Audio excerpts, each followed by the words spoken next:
అయితే నమ్మి భరోసా ఉంచాలి. నీకు అర్థం కాదు, అంత గందరగోళంగా ఉంటుంది, ఒక్కోసారి పిచ్చెత్తినట్టు ఉంటుంది. ఎందుకంటే నాకు కూడా అనుభవం ఉంది కాబట్టి. ఎట్లా ఉంటుందంటే ఒక్కోసారి మరీ నిరాశ అగాధంలో దిగిపోయినట్టు ఉంటుంది. నిరాశ అగాధంలోకి దిగిపోయినట్టు ఉంటుంది. అయితే ఏం భయపడ నిమిత్తం లేదు. ఎవని మనసు నీ మీద పూర్ణముగా ఆనుకొనునో వాని పూర్ణ శాంతి గలవానిగా నువ్వు చేస్తావంటాడు. పూర్ణంగా ఆయన మీద ఆనుకొని ఇక భరోసా ఉంచేసాయి. ఒకవేళ ఇప్పటిదాకా అలా ఇలా ఉంటే మళ్ళీ చెప్తున్నా, ఇంకొదిలే.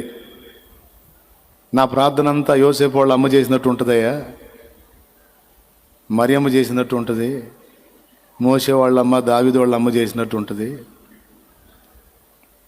అట్టొద్దులేయ్యా. అవసరమైతే నా బిడ్డలకి కొన్ని శ్రమల ట్రైనింగ్ అవసరమైతే ఇవ్వయ్యా, నా భర్తకు కొంచెం శ్రమల ట్రైనింగ్ అవసరమైతే ఇవ్వయ్యా, నాకు అవసరమైతే నాకు కూడా ఇయ్యయ్యా, రాని అయ్యా. నీకన్నా నా మంచిని కోరేవాళ్ళు ఎవరున్నారు ప్రభా? నీకన్నా నా క్షేమాన్ని కోరేవాళ్ళు ఎవరున్నారు ప్రభా? నీ చిత్తం వచ్చినట్లే జరగని తండ్రి, నీకు స్తోత్రం అని నువ్వు వదిలేస్తాను అంటే తర్వాత పాయింట్లోకి వెళ్తాం. మరి వదిలేవా? అట్నే ఉన్నావా? వదిలేసారా? చేతులు ఎత్తండి, వదిలితే మరి ఇప్పుడు పాయింట్లోకి వెళ్దాం. డౌట్ లేదుగా? యేసయ్య ఏది రప్పించినా దేనికోసం, ఎవరి ప్రయోజనం? డౌట్ లేదుగా? రైట్. ఇప్పుడు ఈ మాట అన్నావు చూడు, ఇప్పుడు ఆయన జోక్యం చేసుకుంటాడు. నువ్వేం కంగారు పడద్దు, కంగు తినద్దు. నేను కూడా ఇప్పుడు నేను అనుకున్నట్టు అన్నీ జరగవు. కొన్ని కొంచెం లేటుగా జరుగుతాయి, కొన్ని ఇంకో టైపులో జరుగుతాయి.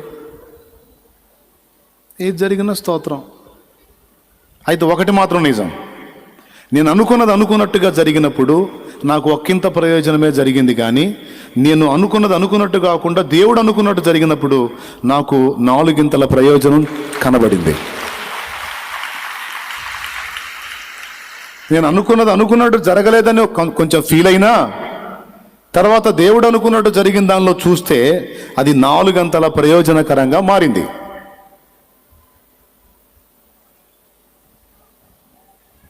కాబట్టి నాకు దాని విషయంలో చింత లేదు. ఏదైనా పక్షిరాజు తన పిల్లలకి ఎగరటం నేర్పినట్టు దేవుడు నేర్పుకుంటాడు. నీ పిల్లలకు కూడా నువ్వు దేవుని చేతికి అప్పచెప్పి భరోసా ఉంచి ప్రశాంతంగా ఆయన మార్గంలో నడుస్తూ ఉంటే ఎక్కడ సెట్ అవ్వాల్సి అక్కడ సెట్ అవుతాయి.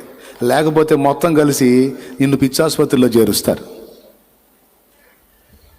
వాళ్ళ సమస్యలన్నీ చెప్పి వాళ్ళు మళ్ళీ బాగానే ఉంటారు, ఒకళ్ళ నోట్లో ఒకళ్ళు ఉప్మా పెట్టుకొని తింటూ ఉంటారు, బాగానే ఉంటారు. నిన్ను మాత్రం మెంటల్ హాస్పిటల్లో చేరుస్తారు. ఎందుకంటే వాళ్ళందరి దెబ్బకి ఆలోచించి నీ బీపీ పెరిగి నరాలు పగిలిపోయి నువ్వు పిచ్చి ఆసుపత్రిలోనో లేకపోతే పక్షవాతం ఆసుపత్రిలోనో నువ్వు జాయిన్ అవుతావు. వాళ్ళందరూ కలిసి వచ్చి మళ్ళీ నీకు నోట్లు గంజిపోతుంటారు అన్నమాట. పెద్ద ఆయన వింటున్నావా? పెద్ద ఆయన వినండి, జాగ్రత్తగా వినండి. ఒకటే నీ దగ్గరికి వచ్చి నానా ఇది సమస్య అంటే మోకాళ్ళుని ప్రార్థన చేసుకో అమ్మా అను, అంతే. అమ్మా ఇది సమస్య అంటే నా సమస్యలకు దిక్కు కూడా నాకు అమ్మ అయినా అయ్య అయినా ఏసయ్యానమ్మా ప్రార్థన చేస్తాను, నువ్వు కూడా ప్రార్థన చేసుకో అమ్మా అని చెప్పు, అంతే. నువ్వు మళ్ళీ దాని గురించి ఆలోచించి భయపడి దడ పెంచుకొని ఆయాసం పెంచుకొని నువ్వు ఏడిసి అమ్మ ఏడిసి నువ్వు ఏడిసి ఇద్దరు కలిసి నా దగ్గరకు వచ్చి నన్ను ఏడిపించి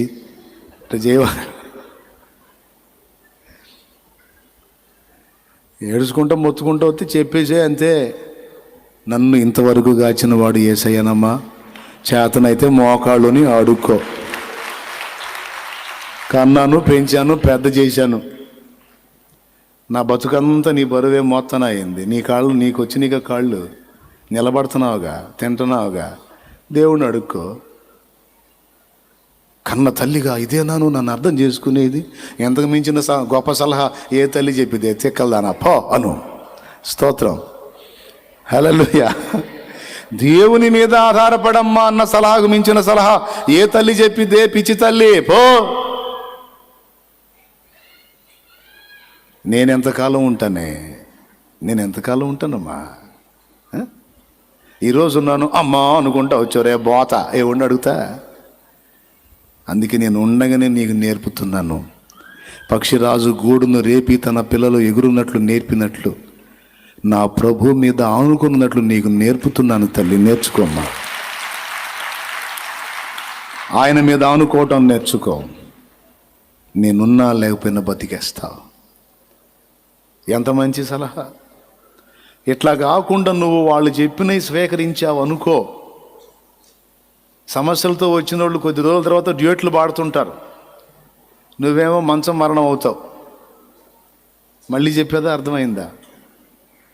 కాబట్టి నువ్వు చెప్పాల్సింది ఏంది? వాళ్ళకి దేవుణ్ణి అప్పచెప్పు, దేవునికి లింక్ చేయి.